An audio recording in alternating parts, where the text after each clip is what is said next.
Hello there, many thanks for joining us at this hour on QTV. You are watching QTV News and I am Ajibintu Drame into top stories. A stakeholders forum is organized as part of attempts to revive the draft constitution, which was rejected by the National Assembly last year. Signs of hope for stallholders who lost everything in the blaze at Wilkama Market last year. Plans are announced of a major construction project to build new stalls. A 6-year-old girl is in need of serious medical help that will have to be sought overseas. In international news, in another sign of Nigeria's precarious security situation, gunmen have killed a pupil and abducted several others from a school. In sports news, Senegal renewed their hopes of FIBA Afrobasket success with 69-51 win against Kenya on Friday. Well, those were our top stories for tonight's bulletin. Do join us for the news in detail.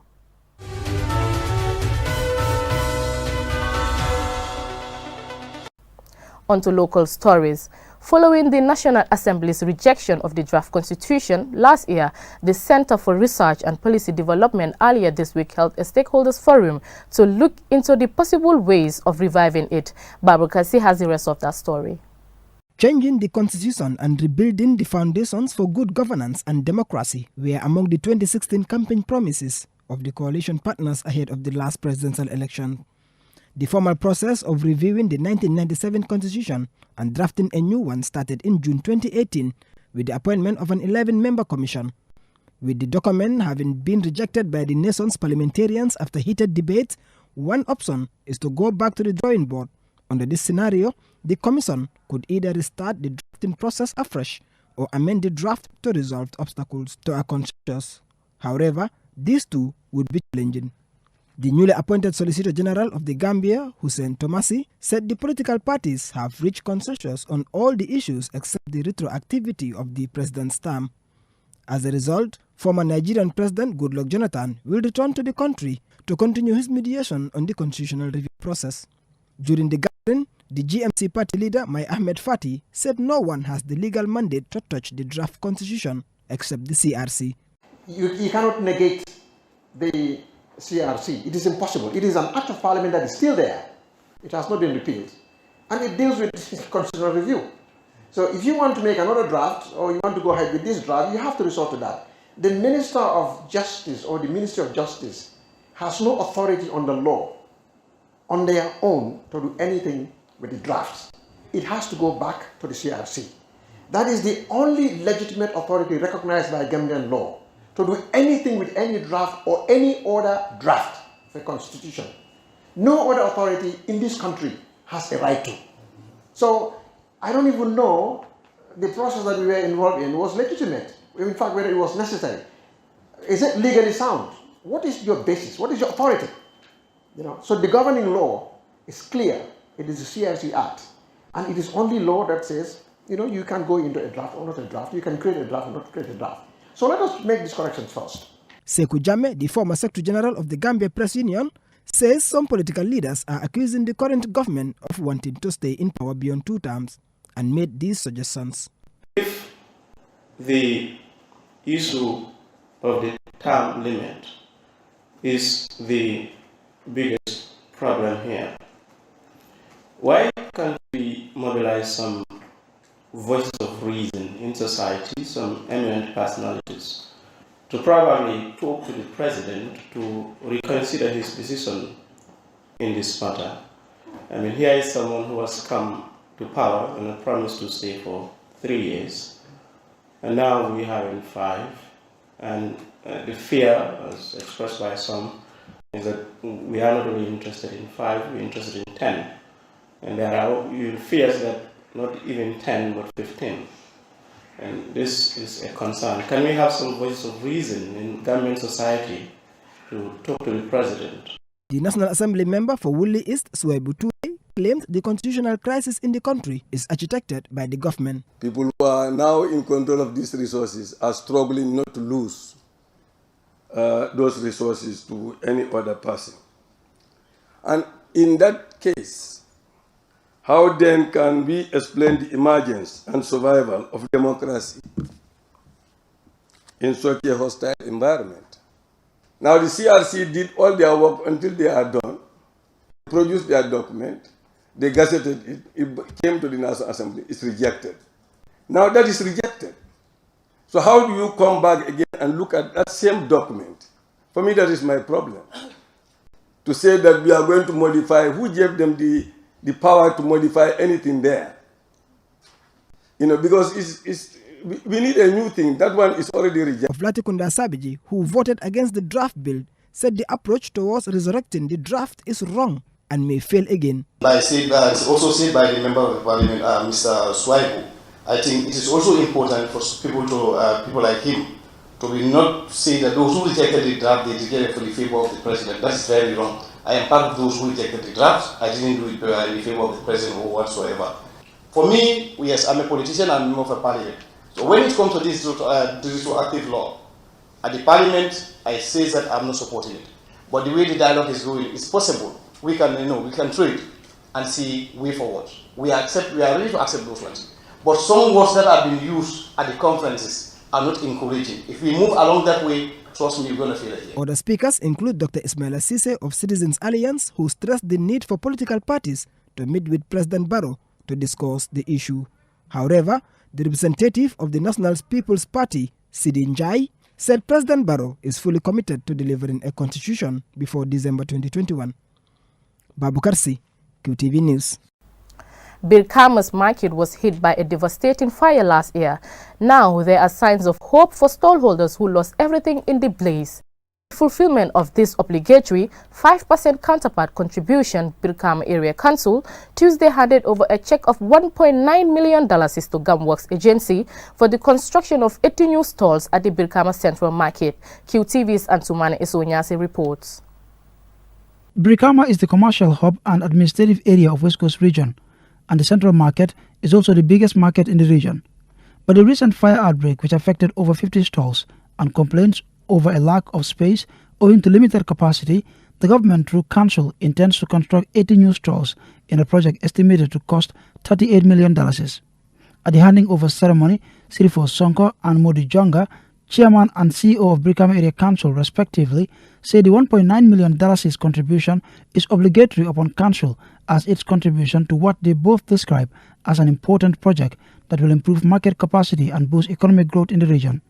They also appealed to residents and those involved in the project to put politics aside and prioritize development and national interest, putting great emphasis on ensuring the successful completion of the project. Not personalize this, as it is for the benefit of all the people of West Coast region. I'm appealing to all and sundry to put our hands on deck for the success of this important project. You have been crying for years of the bad condition of the market, and today we have come to wipe out your tears. Let us all, and let us not bring politics into this important event. The construction of the stalls will improve the conditions of the market and give the much needed facelift to the Birkama market. We want to thank the government through our line ministry for the foresight and leadership. Highlighting the importance of this project, Ibrahim Acham, Director General of Gamworks, and David Gomez, Permanent Secretary at the Ministry of Local Government, Lands and Regional Administration, commended Birkama Area Council for fulfilling their obligation within the shortest possible time, adding that this will ensure the successful completion of the project. I want to commend the Chairman and the CEO of Birkama Area Council for this initiative, because they have come very quickly actually to make this contribution towards the reconstruction of the market. So I want to commend them, and it shows really the commitment of Birkama Area Council. The vendors like us at central government and here at council, we look forward to the successful completion of the project. So that come that day, council, on the other hand, Ministry of Lands, Regional Government, Ministry of Transport, Gamworks, and vendors will all be happy to receive the project from the contractor. On behalf of the Birkama Market Committee, Bolong Jabang thanked the President for his foresight in leading the drive to improve the market's infrastructure and gave an assurance of his committee's commitment to working closely with Council and Gamworks to ensure the timely completion of the project. And he called on his fellow vendors, especially those affected by the project works, to be patient. Other speakers included Mot Seka, the Permanent Secretary, Ministry of Transport, Works and Infrastructure, and Alaji Ba, Office of the Secretary General and Head of Civil Service, who both made similar remarks. Antoine Sonyasi for QTV News. Halimatu Jallo, a 6-year-old girl, is in urgent need of overseas treatment. The young girl is currently battling with a swollen neck and lips as a result of her condition. Having sought medical help here in the Gambia and in Senegal, her helpless family is now seeking help to take her overseas for treatment. And Sumana Isonyasi again.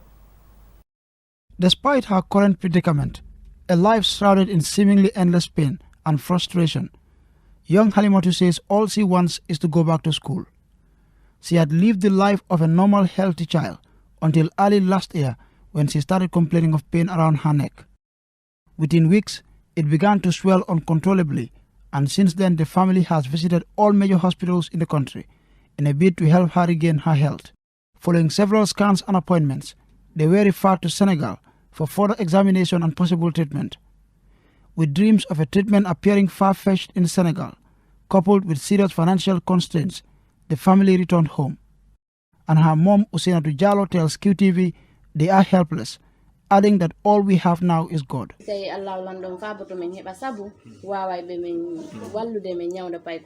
We are appealing for help. She is in serious pain. She complains of pain in her leg, her head, all over her body. She keeps talking about going back to school. It's all she wants. And this makes us all emotional because we are helpless. So I'm appealing to anyone who could help to please come to our aid. Rashida Jeng, also a family member, made an emotional appeal for support from the public.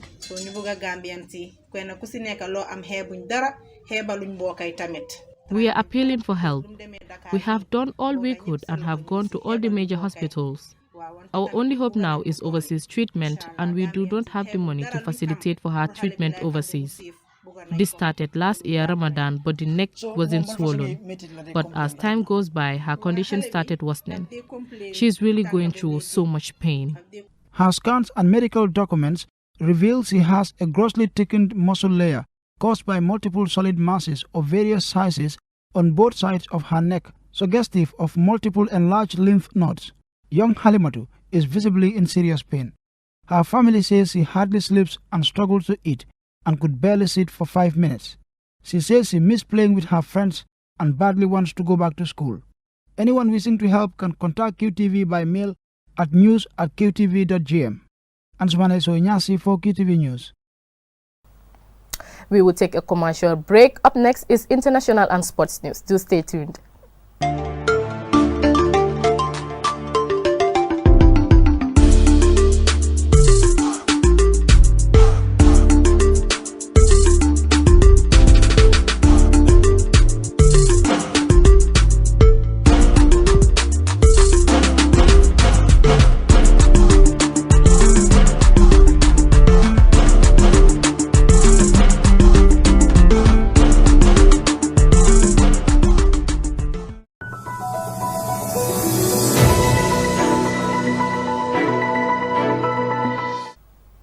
Welcome back. If you're just tuning in, this is QTV News. Now, onto international stories. Gunmen have killed a pupil and abducted 27 other children in a nighttime raid on their boarding school in Kagara in north-central Nigeria. 3 members of staff and 12 of their relatives were also abducted. More in this report. According to reports, the students were woken by the attackers and taken into a nearby forest as the school only fenced the front area, making it very porous to kidnappers. The attack took place at the Government Science College in the town of Kagara in the early hours of Wednesday morning. The attackers were wearing military uniforms. Authorities have now temporarily closed all other schools around the area, pending investigations into the matter. President Mohamed Buhari condemned the kidnapping and ordered a rescue operation. Buhari also urged security forces to do all that can be done to bring an end to this saga and avoid such cowardly attacks on schools in the future. Buhari also expressed sadness over the killing of one of the students by the kidnappers, vowing not to relent until normalcy is restored in the security situation in the country. Although the kidnappers and their motive were not immediately clear, and officials have not yet publicly released details of the incident, many believe they belong to a criminal gang who are driven by financial motives, asking for ransom. Criminal gangs have increasingly become involved in kidnapping, rape and other crimes across central and northern Nigeria. In December last year, an armed group adopted 344 schoolboys from the school in the northwestern Katsina state. They were released shortly after the kidnapping and returned to their families. And in 2014, Boko Haram adopted over 270 schoolgirls from the town of Chibok. Around 100 of them are still missing. Reporting for QTV News, I am Omar P. Jallo.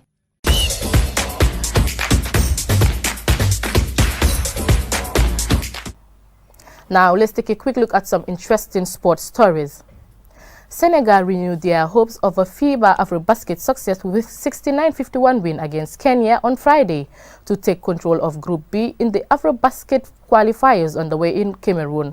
The win means they have automatically qualified to the main tournament in Kigali, Rwanda. Whenever five-time FIBA AfroBasket champions Senegal take to the court, their prime ambition is to make their presence felt. The West African Giants recovered from trailing early in the first quarter to win 69-51 against Kenya, their third straight win in Group B. Having cruised past Angola and Mozambique in the first round of qualifiers, they are undefeated in the qualifiers underway in Yaoundé, Cameroon, which runs from February 19th to 21st. The main goal is to stay unbeaten throughout the qualifiers and get better as a team, Senegal's captain Youssouf Ndoye told FIBA.basketball. We want to win all 3 games we have, qualify for the AfroBasket and ensure that we are ready for the tournament. We want to play some great basketball and get better as a team. If we can execute properly, the results will come in, the 2.11 meters tall said. Senegal, with a record 29 participations at the continent's pinnacle Nations Basketball Tournament, have appeared in all AfroBasket editions except its maiden edition in 1962, and the West Africans hope to continue with the tradition via an appearance at this year's African Championship in Kigali, Rwanda in August. The last time Senegal laid their hands on the AfroBasket trophy was 24 years ago on home court, and subsequent attempts to emulate that feat have proved futile. However, Ndoye remains hopeful that this is something they will be able to achieve. Mamadou Gajaga, QTV News. Well, before we end this bulletin, let's take a quick look at our main stories. A stakeholders forum is organized as part of attempts to revive the draft constitution, which was rejected by the National Assembly last year. Signs of hope for stall holders who lost everything in the blaze at Brikama Market last year. Plans are announced of a major construction project to build new stalls. A 6-year-old girl is in need of serious medical help that will have to be sought overseas. In international news, in another sign of Nigeria's precarious security situation, gunmen have killed a pupil and abducted several others from a school. In sports news, Senegal renewed their hopes of a FIBA AfroBasket success with 69-51 win against Kenya on Friday. Well, that's it from me in tonight's bulletin. Do join us tomorrow for the news in review. Do stay tuned.